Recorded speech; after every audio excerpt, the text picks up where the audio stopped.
Today,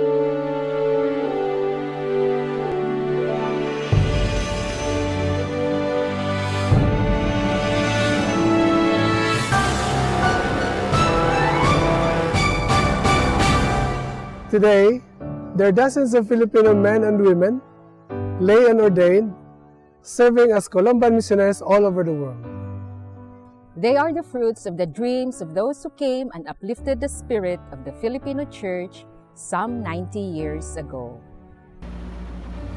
I first got to know Michael Cadigan, my uncle, as a child. He used to come and stay in my house. He was in Australia at that stage. He always wanted to go on mission, but his mother wanted him to stay at home for the diocese, but the call was too strong. So he did go to Paris for 2 years, but eventually he said, I have to go. And likewise for myself, he modeled and inspired me to become a Columban missionary without me ever thinking of any place in particular. And like him, I don't have any regrets in having become a Columban. And I'm grateful that I was inspired by him to follow in his footsteps. In 1935, 6 years after the parish was started, a young Irish priest came to Malata as a curate. His name was E.J. McCarthy. The students used to come to Malata and they shared with him how they were being ridiculed for being Catholic on campus. Father E.J.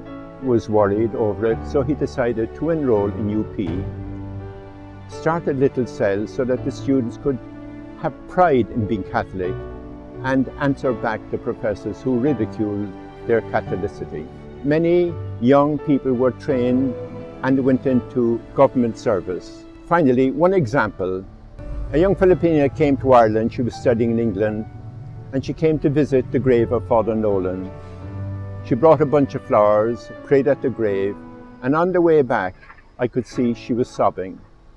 I asked her why, and she said, sometimes I wished I never met him.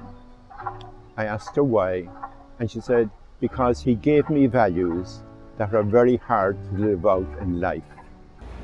Father Francis Douglas arrived here in the Philippines in July 1928. He was only 28 years of age.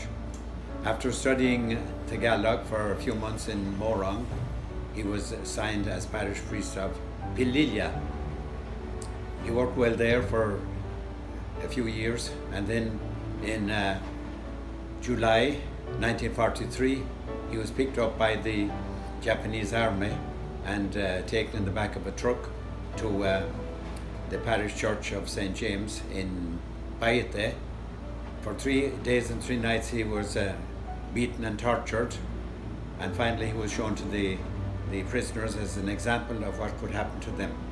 On the 27th of July, he was taken by the Japanese army in a truck in the direction of Santa Cruz. We presume he was killed and buried in an unknown place. His grave has not been found.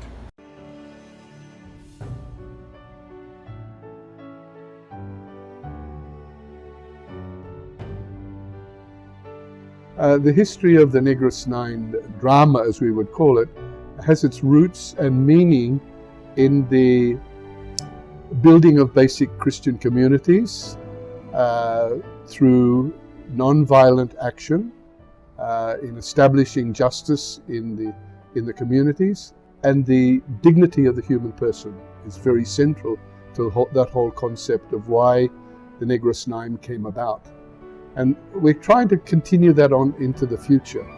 After 90 years in the Philippines, the Columbans are still making a contribution in different ways, and the building of a just society, a very sustainable society, is part of what the Negros 9 was all about.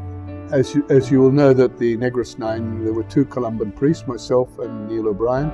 Neil died in 2004 at the age of 64, but the legacy that Neil left, certainly in Negros and in many other places in terms of act of non-violence, has been monumental it's been really a very strong part of our Columban presence.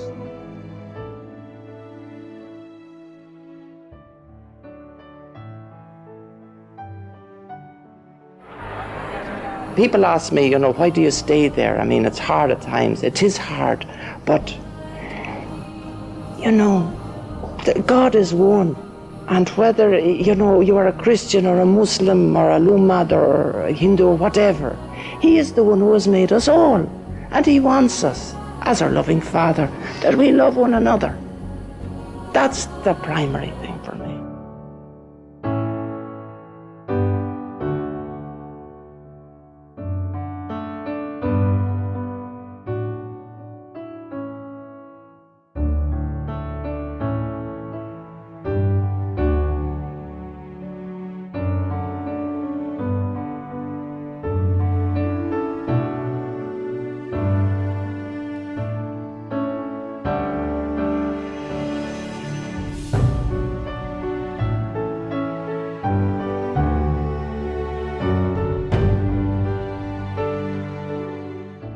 So I have been working with Sabannans now, I suppose, on and off for the guts of 15 years at this stage.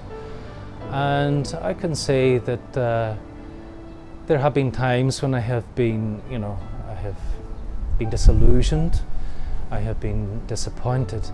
But overall, with hindsight, I can say it has personally been a great blessing in my own life. One of the things that I have learned from them is the profound respect that they have for the earth. It's the earth that sustains them, it's the earth that gives them life. And they consider the earth, if you like, as part of who they are. It's an extension of their very bodies, of their being. And in my own ministry, I can safely say you can count the days in a year that I don't touch the soil myself.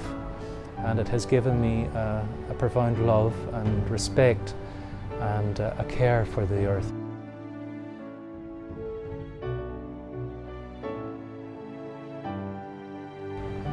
In 1990, the Philippines sent its first group of lay missionaries, 3 women, to Pakistan. And in that same year, the Philippines also received its first team of lay missionaries from Korea. Year after year and consistently, we've been sending team of lay missionaries. And this year, we sent the 25th team, and they are assigned also to Pakistan.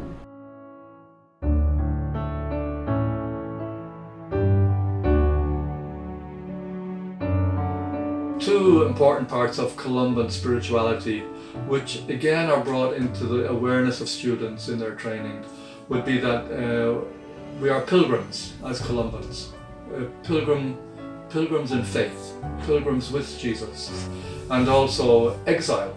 A particular way of understanding exile would be an important part of Columban spirituality, and that comes down to being able to leave our homes and our countries and our cultures to live comfortably in a different country is an important part of Columban life.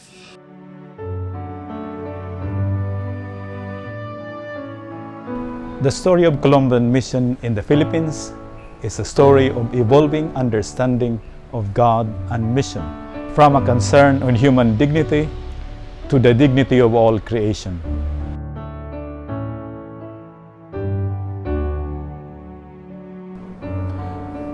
This celebration of 90 years of Columban Mission in the Philippines is really a celebration of the generosity and friendship of the Filipino people, because without you we would not have lasted 90 years in the Philippines.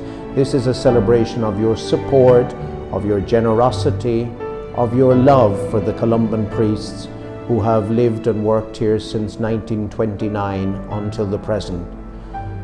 So sa ngalan ng lahat ng mga Columbans, maraming salamat po sa inyong lahat for your support, for your prayers, for your generosity, for your friendship. This Columban mission is not sa amin lang, atin ito. Maraming salamat po.